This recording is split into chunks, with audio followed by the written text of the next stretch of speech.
कृष्ण हरे जय राम कृष्ण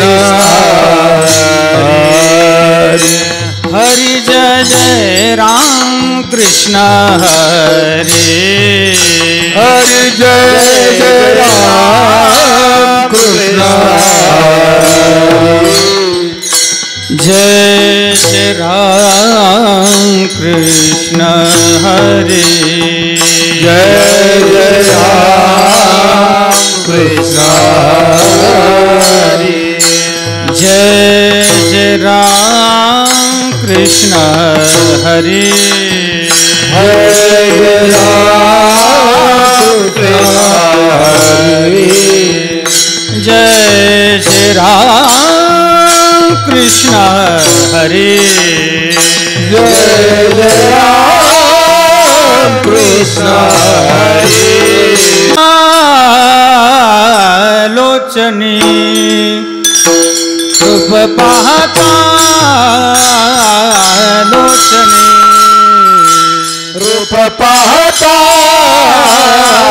लोचनी रूप पाहता लोचनी रूप पाहता लोचनी रूप पाहता लोचनी रूप पाहता लोचनी रूप पाहता लोचनी सुख झाले वो साजनी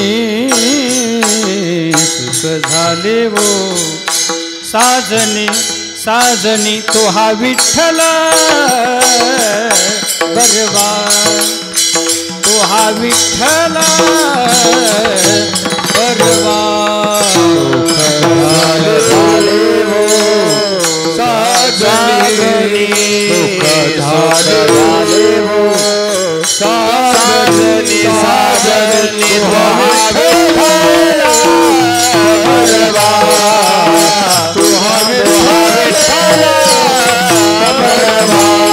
वेडी वाकुडी उत्तरे वेडी वाकुडी उत्तरे बोले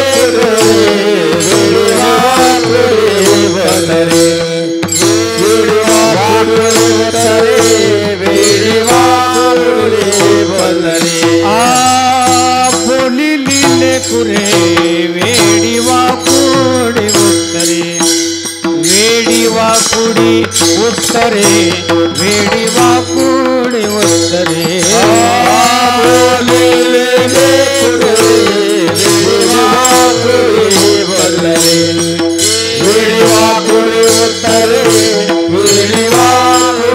उत्तरे करा क्षमा अपराध करा क्षमा अपराध करा क्षमा अपराध महाराज तुम्ही सिद्ध महाराज तुम्ही सिद्ध महाराज तुम्ही सिद्ध क्षमा अपराध महाराज तुम्ही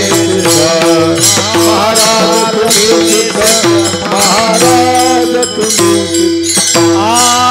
नाही विचारिला अधिकार मी आपुला अधिकार मी आपुला अधिकार मी आपुला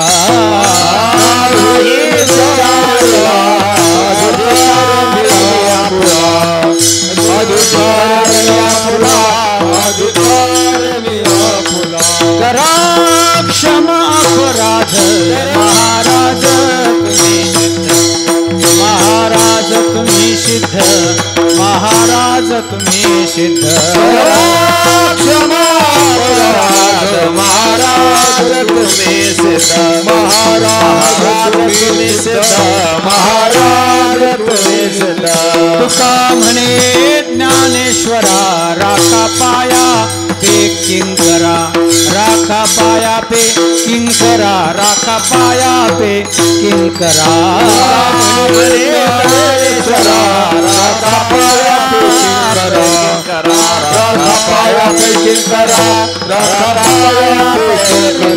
तुका म्हणे ज्ञानेश्वरा राखा पाया पे किंकरा राखा पाया पे किंकरा राखा पाया पे किंकरा ज्ञानेश्वरा राखा पाया पे किंकरा राखा पाया पे किंकरा राखा पाया पे किंकरा करा क्षमा अपराध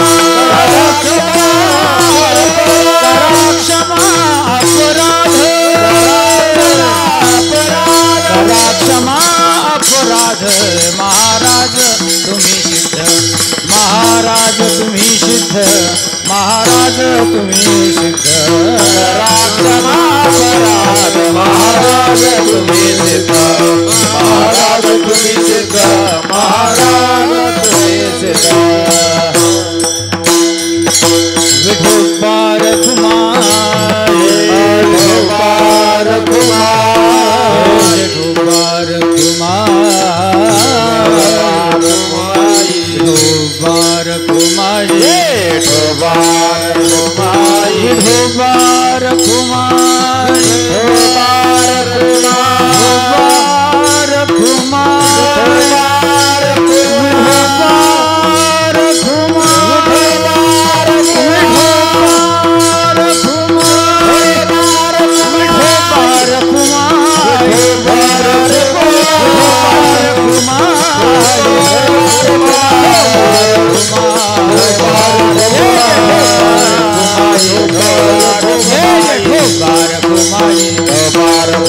कुमार कुमार कुमार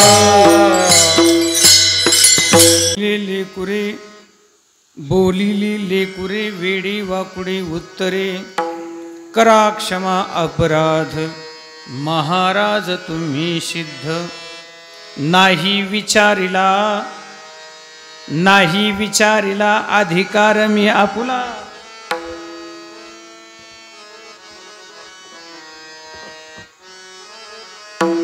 नाही विचारिला अधिकार मी आपुला करा क्षमा अपराध महाराज तुम्ही सिद्ध तुका म्हणे ज्ञानेश्वरा राखा पाया पे किंकरा करा क्षमा अपराध महाराज तुम्ही सिद्ध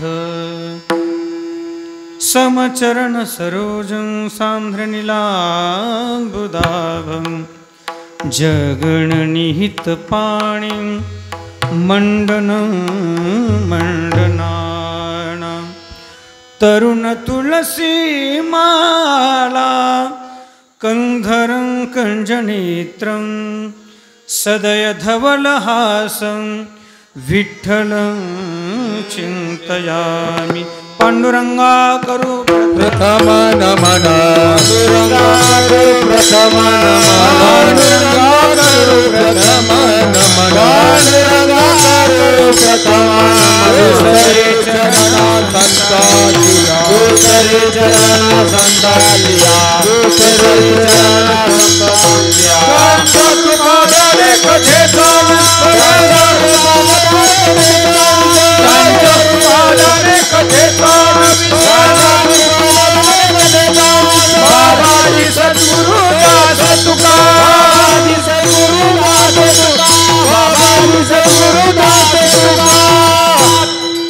ओम नमो ज्ञानेश्वरा करुणा करा दयाळा तुमचा अनुग्रह लाधलो पावन झालो चराचरी कृपाळू उदार माझा ज्ञानेश्वर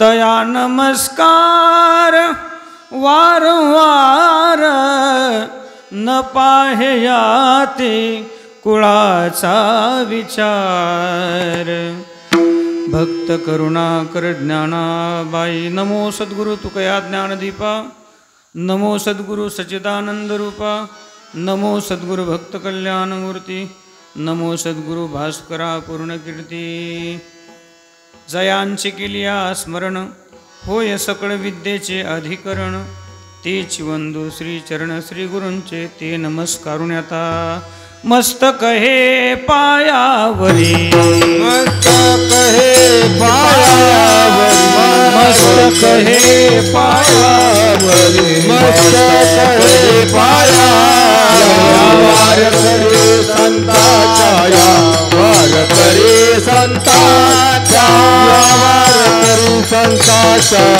या वार करे संताचा वार करे संताचा या वार करे संताचा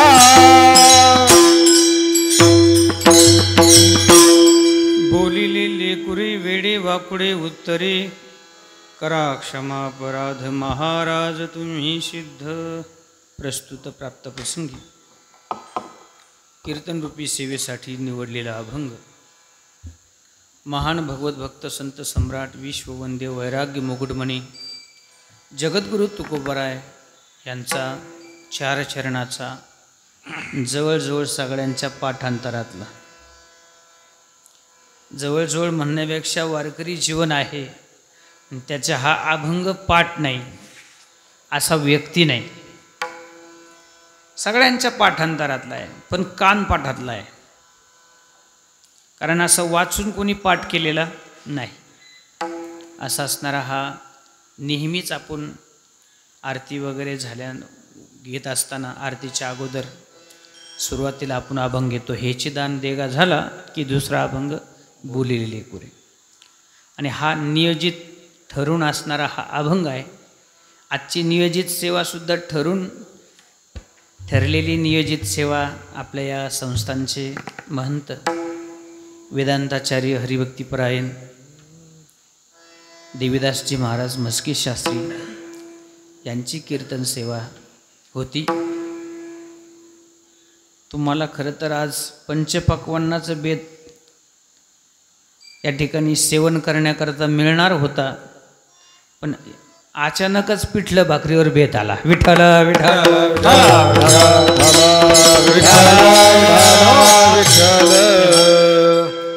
या ठिकाणी संपन्न होत असणारा अखंड हरिनाम सप्ताह आपण ज्ञानोबरायांच्या दरबारामध्ये आहोत. ज्या तीर्थक्षेत्राचं वर्णन करताना म्हटले त्रिभुवन एक पवित्र अनादि पंचक्रोशी क्षेत्र जेथ जगाचे जीवनसूत्र श्री महालयासे. अशा पवित्र त्रिभुवनात पवित्र असणाऱ्या तीर्थक्षेत्रामध्ये जिथं ज्ञानेश्वरीचा जन्म आहे, जिथं अमृत अनुभवाचा जन्म आहे, आणि अशा या पवित्र स्थळावरती प्रवारामय्याच्या तीरावरती असणाऱ्या हे तीर्थक्षेत्रामध्ये वारकरी संप्रदाय श्रीरामपूर तालुका आयोजित फिरता तीर्थक्षेत्र सप्ताह आमचे परमादरणीय हरिभक्तीपरायण ज्यांनी या ठिकाणी सुंदर असा भरगच्च कार्यक्रम केला. कार्यक्रमाची रूपरेषा पाहिल्यानंतर याला म्हणावं अखंड हरिनाम सप्ताह. खंडना नसलेला अखंड, ज्याच्यात मध्ये काहीच वेळच नाही आहे. सकाळी 5 ते 7 काकडा झाला की लगेच अमृतानुभव पारायण. अमृतानुभव पारायण होत नाही तर विशेष पुन्हा प्रवचनमाला आहे, त्याच्यात पुन्हा पहिल्या दिवशी तीर्थक्षेत्र महिमा आपण ऐकलं आहे, दुसऱ्या दिवशी गुरुवर्य बाबांचं चरित्र ऐकलं आहे, आणि आज पुन्हा अमृतानुभव त्याच्यावरती प्रवचन. सुंदर अशा पद्धतीनं कार्यक्रम झाला आहे. पुन्हा माऊली चरित्र झालं आहे 3 दिवस. संत ज्ञानेश्वर महाराज आपण एरवी तर रोज पारायण करतोच आहे, पण ज्ञानोबरायांच्या जीवनचरित्राचा या ठिकाणी अक्षरशः खूप चांगल्या पद्धतीनं महाराजांच्या मुखारविंदातून या ठिकाणी सुंदर असं चरित्र झाले. ते हरिभक्तीपरायण आपल्या कार्यक्रमाचे सर्वेसर्वा आचार्य डॉक्टर शुभम महाराज कांडेकर आणि त्यांच्या प्रेमास्तव जमलेली सर्व परिसरातील मंडळी, श्रीरामपूर तालुका असेल, नेवासा तालुका असेल, आणि अजूनही इतर तालुक्यातले मंडळीसुद्धा या ठिकाणी, राहुरी तालुक्यातील काही मंडळी आहेत. असा सुंदर असा भव्य दिव्य कार्यक्रम या ठिकाणी घडून आणला. आज तर अक्षरशः समाधीचं वर्णन करत असताना तुम्ही सगळ्यांनी पाहिले, याला म्हणायचं आतून असणारं ज्या टायमाला भरून येतं. शुभम महाराजांचं जीवन ही आंतरिक तळमळीतलं जीवन आहे की की आपल्याबरोबर इतरांनाही सर्वांना परमार्थ घडावा, ज्ञानोबरायांचा सहवास घडावा, आणि म्हणून त्यांनी या ठिकाणी सुंदर अशा पद्धतीनं हे नियोजन केलं आणि गोड असणारा कार्यक्रम या ठिकाणी घडून आणला. त्यामुळं आम्हालाही कार्यक्रमात आनंद घेता आला, सहभागी होता आला, जेवढं शक्य होईल तेवढं. कालच्या कीर्तनाला हजेरी लावली, एक दिवस काकड्याला हजेरी लावली. महाराजांचं सगळ्या अंगाने परिपूर्ण आहेत महाराज. गायन तितकं सुंदर आहे, वक्तृत्व छान आहे, आणि नुसतं वक्तृत्व असण्यापेक्षा त्याला अभ्यासाची उत्तम जोड आहे. की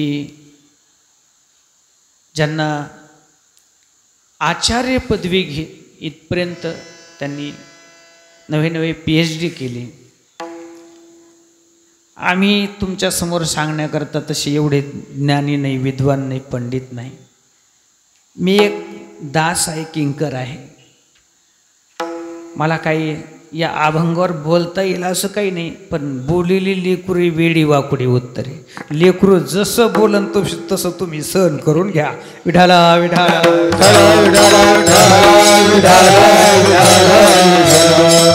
त्यासाठी आज ज्ञानेश्वर महाराज संस्थांचे विश्वस्त हरिभक्तिपरायण आपल्या परमार्थातले आधारीव, ज्यांना आम्ही लहानपणापासून त्यांच्या चाली, त्यांच्या वारकरी संप्रदायातल्या चाली ऐकून आम्ही देखील काही चाली त्यांच्या शिकलो आहेत, ते हरिभक्तिपरायण ज्ञानेश्वर माऊली शिंदे.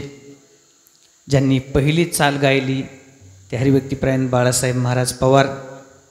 नेहमी काकड्याला साथ दिली, सगळ्या कार्यक्रमाला साथ दिली ते हरिभक्तिपरायण अकोलकर महाराज. ज्यांची पहिल्या दिवसाची कीर्तन सेवा झाली ते हरिभक्तिपरायण दत्तात्रय महाराज सजगुरे. त्यानंतर आज मृदुंगावरती साथ, हा हे मोठं दुर्लभ भाग्य आहे. चाल म्हणण्याकरता जावयान, वाजवण्याकरता जावयाला, वाजवण्याकरता सासरे. वा विठाला विठाला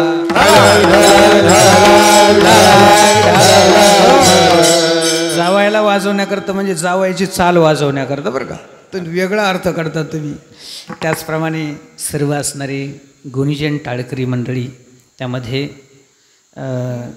आपल्या निपाणी वडगाव या ठिकाणून सुद्धा काही मंडळी आलेली आहेत. सर्वांची नावं यथा कदाचित राहतील, माईकवर सांगितली म्हणजे मला कळतील. हरिभक्तिपरायण वाडगाव एक सुगूर, नागेशराव सुगूर. अलीकडून आसने महाराज आहेत, त्याच्या अलीकडून सर्व असणारे गंगा महाराज, आदी करून सर्व विद्यार्थी मंडळी देखील आहेत. आपण सर्व बहुश्रुत वर्ग आहात. विनेकरी बाबा आहेत, आमचे बाबूराव भाऊ आहेत, आणि विशेषत सगळ्यांच्या नाव उल्लेखापेक्षा एक वारकरी जीवन की हत्ती के पाव सबके पाव, ते हरिभक्तिपरायण वारकरी बाबा या ठिकाणी आहेत. भीमभाऊ या ठिकाणी आहेत, की ज्यांच्या जीवनामध्ये ज्ञानेश्वरी आणि गाथा हे त्यांचं जीवन झाले असे भीमभाऊ आहेत. आदी करून सर्वच मंडळी आहेत, आमचे आसने भाऊ आहेत. तेव्हा अभंग जो मला दिलाय तो नियोजित बोलिले लेकुरे या अभंगावर मी आज पहिल्यांदाच कीर्तन करतोय. त्यामुळं अभंग गाथ्यातून वाचल्यानंतर काही शब्दाचे उलगडे तिथं झाले. राखा पाया पे किंकरा, पे किंकरा एकत्र शब्द आल्यामुळं कळत नव्हतं, पण गाथ्यातून पाहिला राखा पाया पे किंकरा. किंकर म्हणजे दास, आम्ही किंकर संतांचे दास, संत पदवी नको आम्हास, अनेक प्रमाण आहेत. तेव्हा अशा पद्धतीनं या ठिकाणी या अभंगातून जगद्गुरु तुकोबराय अतिशय विनम्र भावनेने ज्ञानोबरायांची या ठिकाणी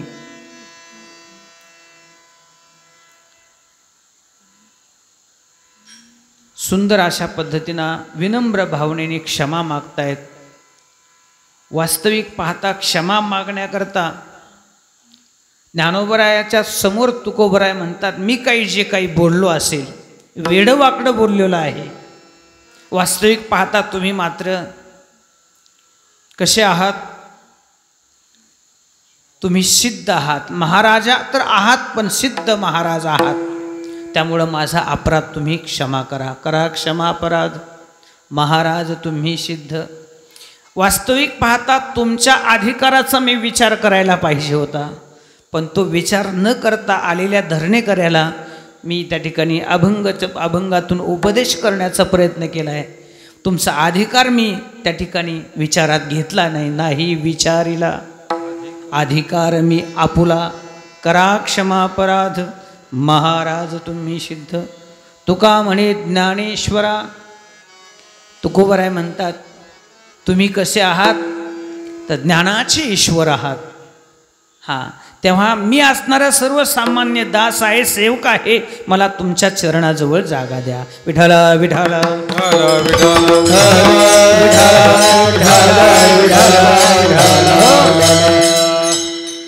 असा सरळ सरळ या अभंगाचा अर्थ तुमच्या समोर ठेवला आहे. वास्तविक पाहतात जगद्गुरु तुकोबरायांनी माऊलींच्या समोर क्षमा मागावी, याचना करावी. जे काही मी बोललो असेल ते एक लेकरू असणारं बोललेलं आहे. हे जे बोलणं आहे वास्तविक पाहता हे विनम्र भावनेचं बोलणं आहे. नाही तर तुकोबराय अपराधी होते का? तुकोबरायला अपराधी म्हणता येईल का? तुकोबरायांनी या अभंगात जे जे शब्द उच्चारलेत, मी कसं बोललोय म्हटले, वेडं वाकडं जे काही उत्तर लेकरू बोललंय, कसा अर्थ घ्यावा लागेल? लेकुरे वेडे वाकुडे उत्तरे बोलिले. हे जे काही मी लेकरू असणारं वेडं वाकडं उत्तर मी बोललोय त्याबद्दल मला क्षमा करा, कारण मी अपराध केलाय. करा क्षमा अपराध. मला क्षमा करा, मी अपराधी आहे. वास्तविक पाहता हे जे बोलणं आहे हे अतिशय विनम्र भावनेतलं बोलणं आहे. जगद्गुरु तुकोबरायांचा अधिकार पाहिला तो फार मोठा आहे, पण ज्ञानोबरायाच्या समोर बोलत असताना ज्ञानोबरायांच्या समोर अतिशय विनम्र भावनेने जगद्गुरु तुकोबराय म्हणतात, जसे अनेक अभंगात आहे, मी तव अनाथ अपराधी, मी तव अनाथ अपराधी, कर्महीन मतिमंद बुद्धी, कर्महीन मतिमंद बुद्धी, तुझा म्या आठविले नाही कधी, तुझा म्या आठविले नाही कधी, राजा कृपानिधी माया माता, नाही ऐकिले गाईले गीत, नाही ऐकिले गाईले गीत,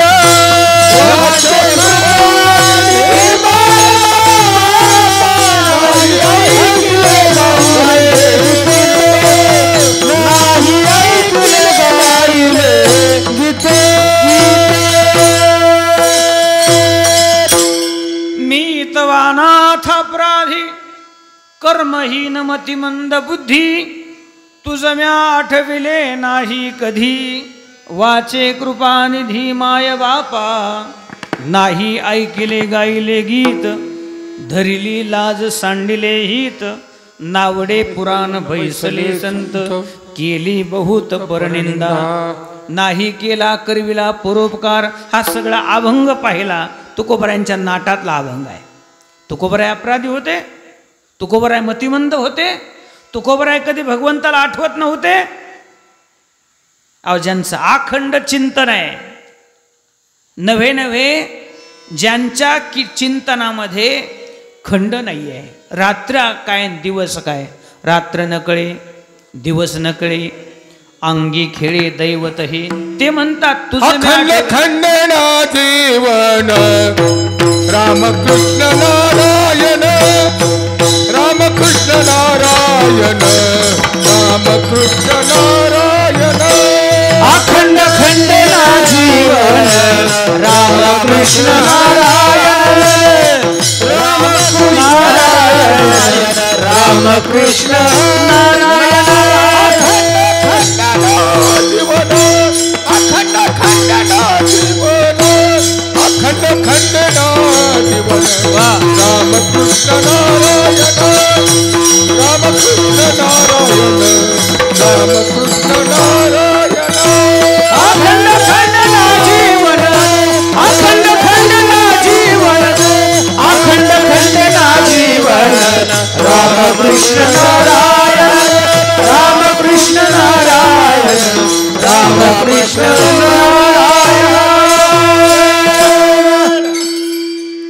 अखंड खंडेना जीवन रामकृष्ण नारायण. ज्याच्या चिंतनात खंडना नाही. नव्हे नव्हे ज्यांचं चिंतन करत असताना कधी कधी निळोबाऱ्यासारख्याला म्हणावं लागलं, महाराज तुम्ही वैष्णव म्हणून घेता, वारकरी म्हणून घेता, आणि शौचाला गेल्यानंतर कमीत कमी तेवढ्या पुरतं नामस्मरण करू नये, तुम्ही बंद करू नये. तुम्हाला एवढं कळत नाही का की अशा अशौच ठिकाणी, अपवित्र ठिकाणी तुम्ही कसं नामस्मरण करता? तुकोबराय म्हणते, निळोबा तुमचं म्हणणं अगदी बरोबर आहे. खरंच अशा ठिकाणी नामस्मरण नाही करायला पाहिजे. पण काय करावं, मी जरी ठरवलं नामस्मरण नाही घ्यायचं तरी माझ्या मुखाला माझी मद झाली अनवरवा, माझी मद झाली अनवरवा, माझी मद झाली अनावरवाचा, माझी मद झाली अनावरवाचा, माझी मद झाली अनवरवाचा, माझी मद झाली अनवरवाचा, माझी मद झाली अनावरवाचा, माझी मद झाली अनावरवाचा.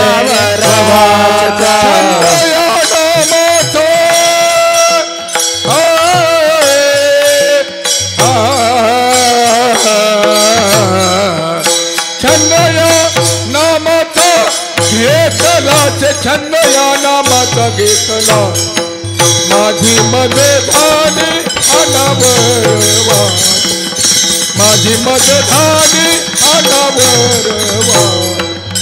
छंद या नामाचा घेतला, छंद या नामाचा घेतला, छंद या नामाचा घेतला, माझी मद झाली अनावरवाचा, माझी मद झाली अनावरवाचा.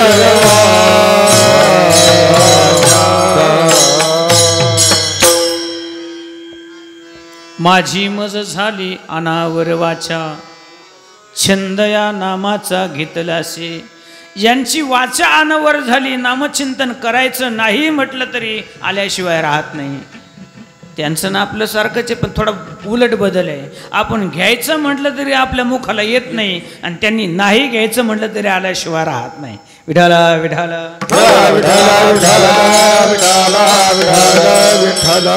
आपली वाचा अनावर आहे, पण ती न घेण्याकरता. घ्यायचं म्हटलं तरी आपल्या मुखाला येत नाही. घ्यायचं ठरलं तरी घेता घेताच कधी बंद पडतं ते आपल्याला कळत नाही. पण त्यांनी नाही घ्यायचं तरी कधी चालू होतं ते त्यांना कळत नाही. हा फरक आहे. मग एवढे असताना अधिकार पाहिला तर तुकोबरायांचा सामान्य नाही आहे. मग एवढा मोठा अधिकार असताना तुकोबराय म्हणतात, काय म्हणतात की मी तुमच्या समोर जे बोललो वास्तविक पाहता माझा अधिकार नाही आहे. मी कसा आहे, अपराधी आहे. मी काय जे बोललोय तर वेडं वाकडं बोललोय. जे काही उत्तर बोललोय, लेकरू वेडे वाकडे उत्तरे बोलिले. विठाला विठाला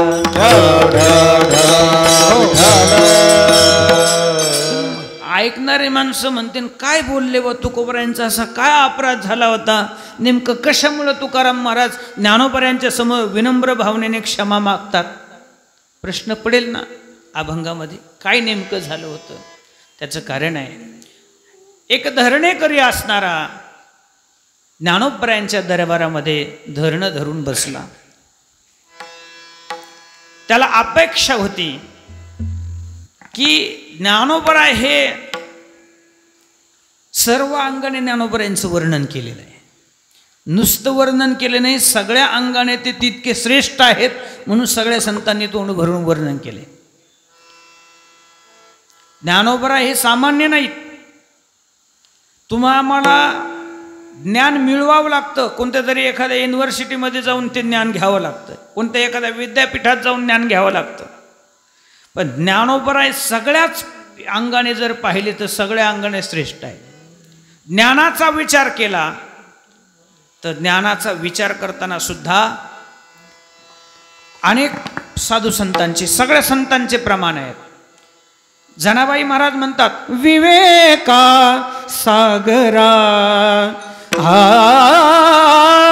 ज्ञानाच्या सागरा सख्या माझ्या ज्ञानेश्वरा, सख्या माझ्या ज्ञानेश्वरा.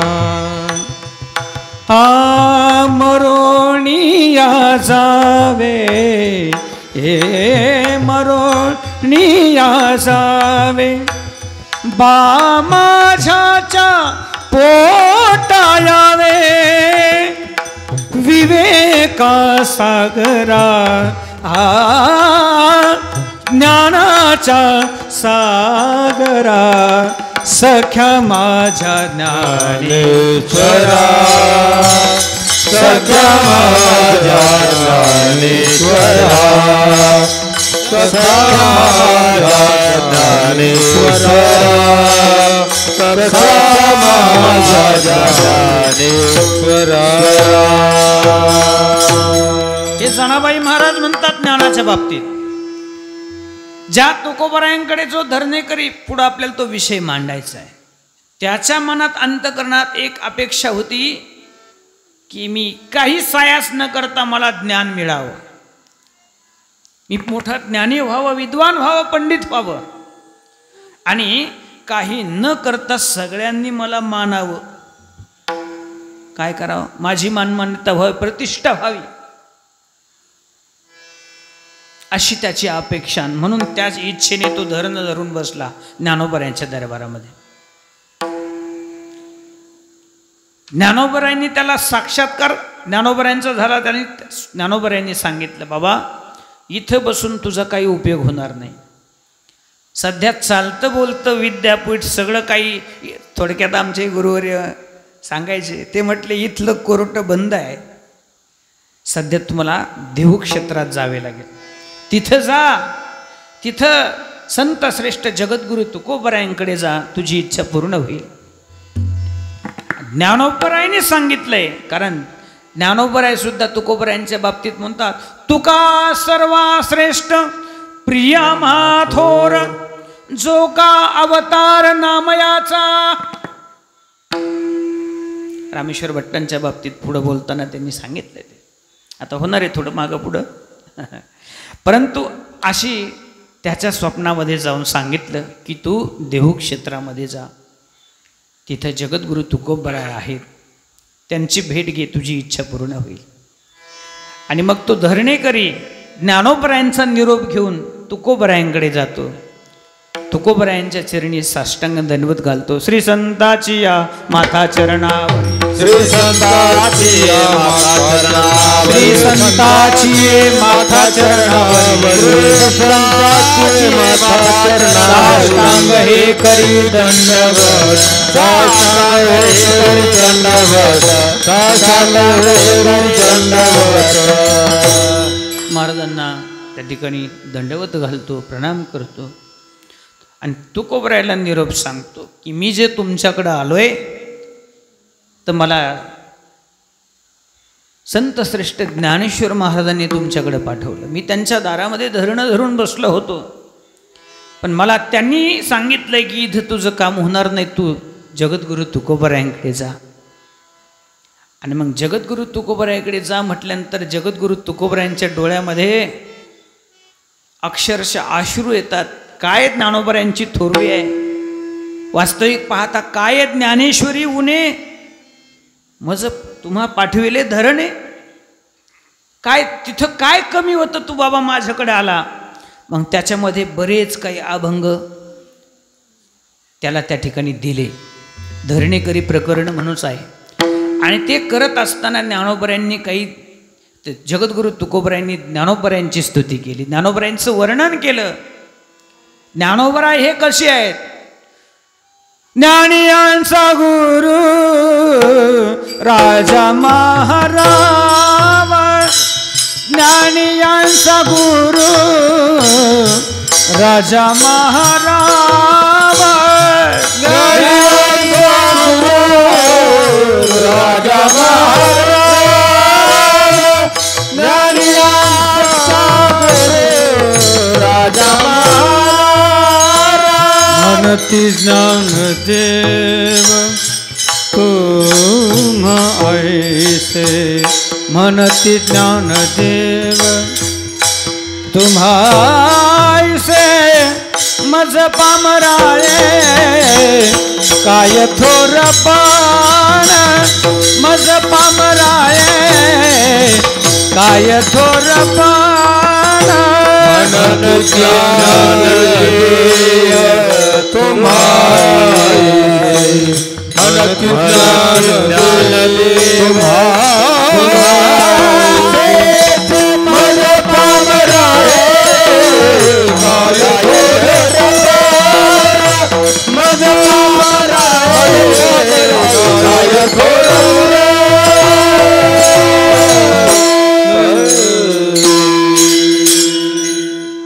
जगद्गुरु तुकोबराय म्हणतात, ज्यांच्याकडून तू आलास बाबा, वास्तविक पाहता तिथं काय कमी होतं? जे ज्ञानाची तुला अपेक्षा आहे नव्हे, जे श्रीमंत होण्याची अपेक्षा आहे, दोन्ही गोष्टी तिथं प्राप्त होत होत्या ना. तुला काय अडचण होती? वास्तविक पाहता ज्ञानाचं म्हणेल तर ज्ञानी यांचा गुरु. पाठ घेताना कधी कधी चाल म्हणताना आपण असं म्हणतो, ज्ञानी यांचा राजा, चाल प्रसिद्ध झालेली आहे ती. पण राजा ज्ञानामध्ये राजा नसतो. ज्ञान हे गुरुकडे असते. गुरु तेथे ज्ञान, ज्ञानी आत्मदर्शन. आणि राजा आणि महाराजा, काही राजे असतात, काही महाराजे असतात. महाराजा असतो त्याच्या खाली हे बाकीचे मांडलिक राजे असतात, ते राजे असतात नुसते. पण महाराजा त्यांच्यावरती सार्वभौम राजा असतो, त्याला म्हणावं महाराजा. तसं ज्ञानियांचे गुरु आहेत, राजाचे महाराजे आहेत.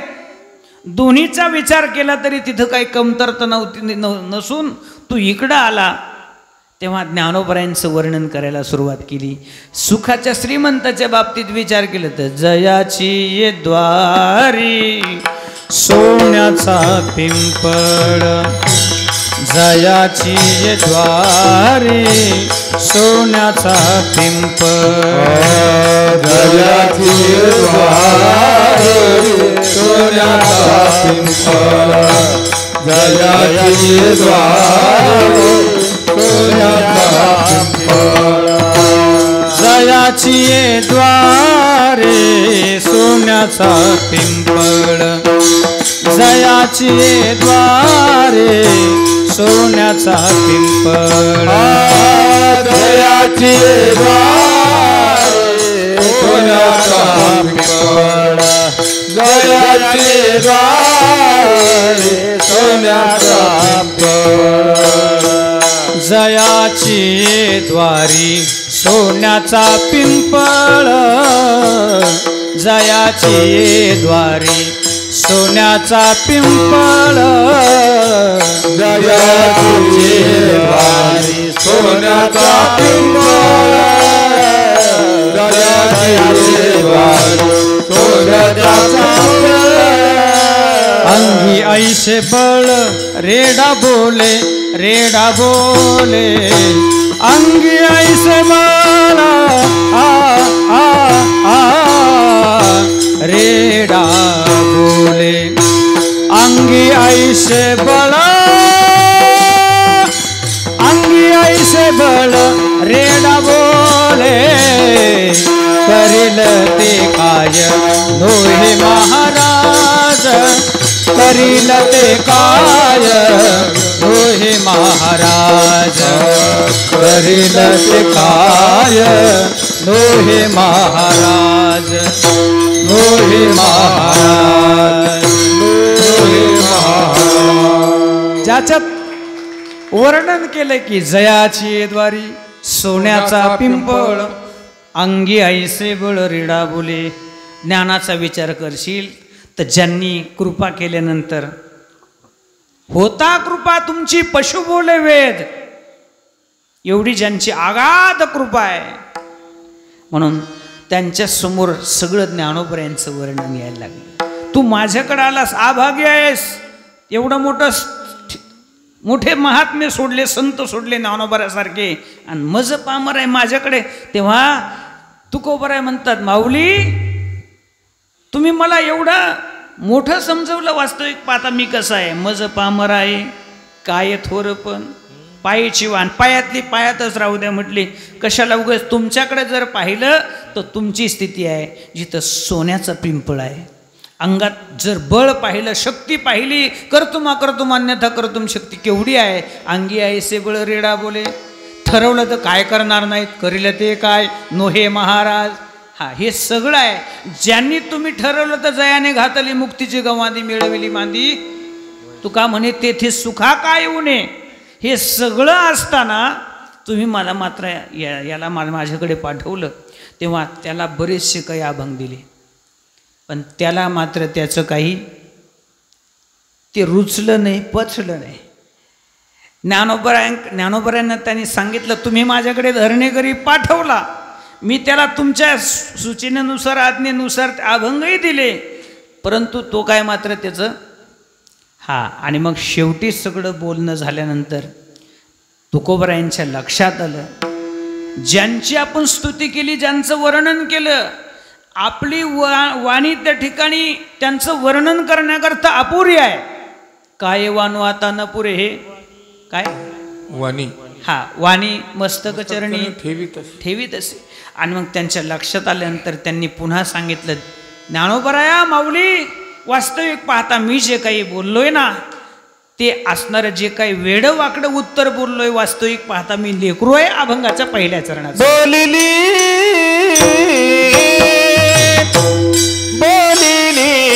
लेकरू रे, बोलिली लेकरू रे,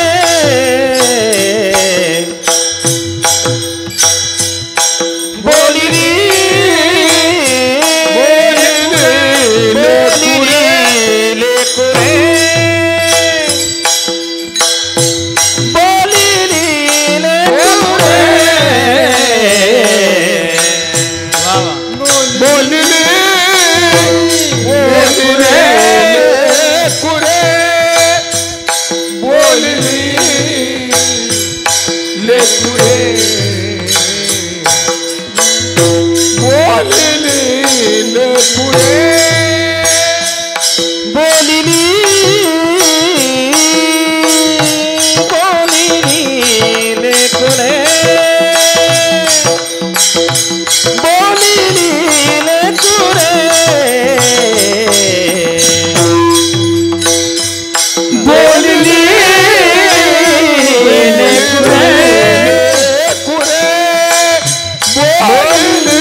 गुरे, क्या बात है.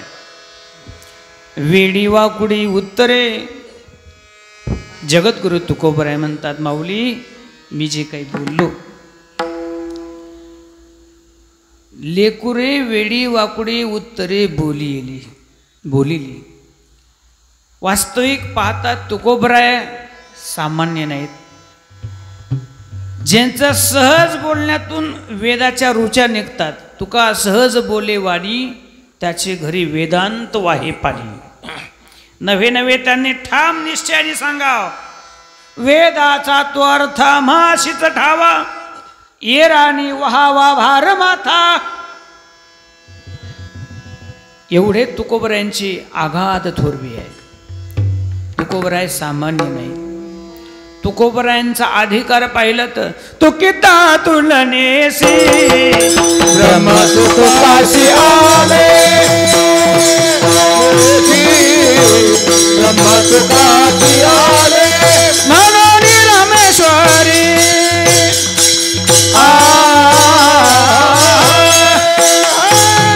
म्हणून रामेश्वरी चरणी मस्तक ठेवी आरती तुकारामा, स्वामी सद्गुरु धामा. आरती तुकारामा स्वामी सद्गुरु धामा. आरती रामेश्वरी,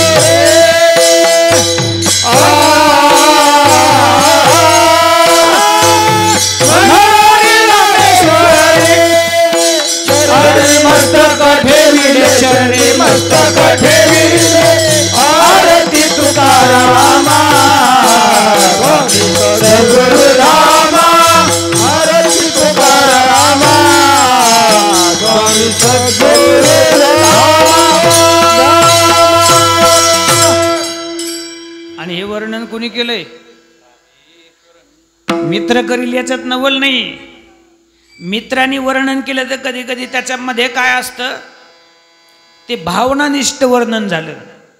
पण हे वर्णन केलं हे वस्तुनिष्ठ वर्णन आहे. आणि वस्तुनिष्ठ वर्णन करणारे ते कोणी मित्र नाहीत, तुकोबरायांचे कट्टर शत्रू आहेत. त्यांचे काही अनुभव आहेत पहिले की जे तुकोबराय अनगडशहाच्या विहिरीमध्ये, जे रामेश्वर भट्ट अनगडशहाच्या विहिरीमध्ये स्नान केल्यानंतर अंगाचा दाह झाला. आणि अंगाचा दाह झाल्यानंतर ज्ञानोबरायांच्या दरबारात धरणं मांडून बसले. आणि मग ज्ञानोबरायांनी सांगितलं की तुमचा अंगाचा जो दाह होतोय त्याला कारण आहे. तुमच्याकडून थोर मोठ्या संतांची निंदा घडली. कारण वास्तविक पाहता तुम्ही ज्याची निंदा केली ते आम्हाला सर्वात श्रेष्ठ आहे. मग अशी प्रमाण होऊन गेलं. तुका सर्वात श्रेष्ठ प्रिय आम्हा थोर, जो का अवतार नामयाचा त्याची तुझ काही घडली रे निंदा. म्हणून या बाधा झाली तुझ, त्याच्यामुळं तुला ही बाधा झाली. त्याचं कारण आहे तू निंदा केली म्हणून. तू त्यांची अवहेलना करतोस आणि त्याचा परिणाम हा झाला आहे. तुझ्या अंगाचा दाह शांत करायचा असेल तर त्याकरता तुला तिथं जावं लागेल. मग त्यांनी तर सगळाच विचार केला. म्हटले आपण आत्तापर्यंत त्यांना काय म्हणून सगळा त्रासच दिलाय. कोणतं सुख दिलेलं नाही, सगळा त्रासच दिलाय, सगळं दुःखच दिलंय. पण तिथंच नाक घासायची वेळ आली. आता गेल्याशिवाय पर्याय नाही. कारण पाण्याची धार कुठपर्यंत अंगावर राहणार आहे. पाणी अंगावरच थांबलं की अंगाचा दाह व्हायचा, आग व्हायची. शेवटी नाक घाशीत जावं लागलं, साष्टांग दंडवत घातलं. पण तुकोबराय म्हटले, रामेश्वर शास्त्री तुम्ही दशग्रंथी आहात, मोठे विद्वान आहात, तुम्हाला दंडवत घालण्याची गरज.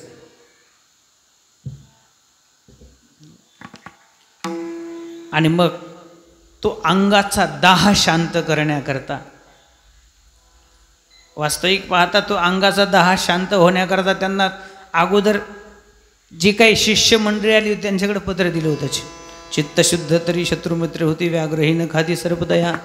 अभंग वाचता क्षणीच सगळ्या अंगाचा दाह शांत झाला आणि साष्टांग दंडवत घातला.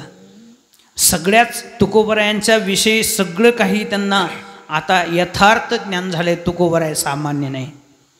ज्या तुकोबरायांचे आपण आत्तापर्यंत द्वेष करत होतो, मत्सर करत होतो, वास्तविक पाहता ते तुकोबराय आणि भगवान परमात्मा, विष्णू परमात्मा याच्यात तीळ मात्र भेद नाही.